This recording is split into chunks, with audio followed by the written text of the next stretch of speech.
So, part 2. Sa pahayag ni Rocky, sinabi nito na sana hindi matro sa landas nila ng mag-asawang Raymond at Claudine.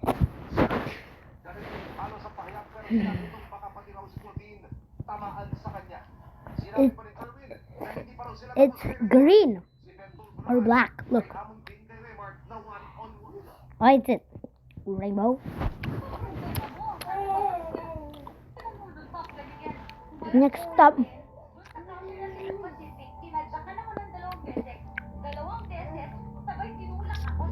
Blue. Sobrang lakas.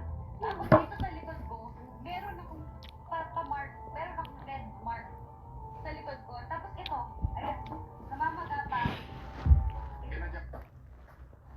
Hey guys, nakakita na ba kayo ng manananggal? Totoo ba? Manananggal. Kalahati ng katawanan. Meron na sa umaga. Gabi lang yan, di ba? Ito umaga. Umaga sila. Oh, masasabi niya.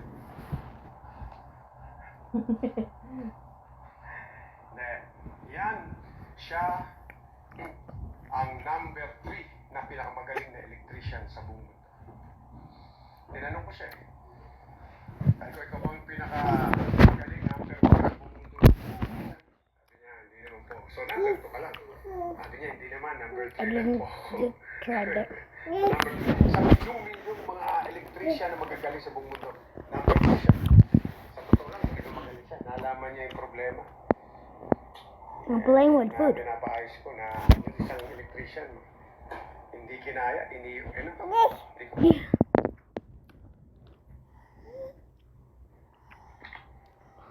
Pag I love you mga sa akin, I love you.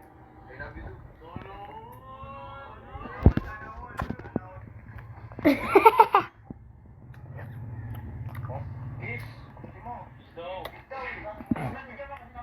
Kiss lang, hindi mo pa mabigay.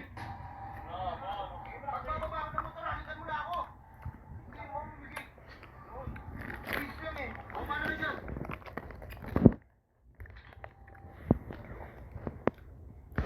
The last one is red. Sabi kang hello. No.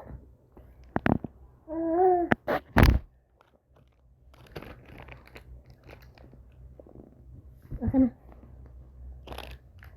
Kain na. Ito. Tama na. No. Kasi Iwan. Kain pa rin siya.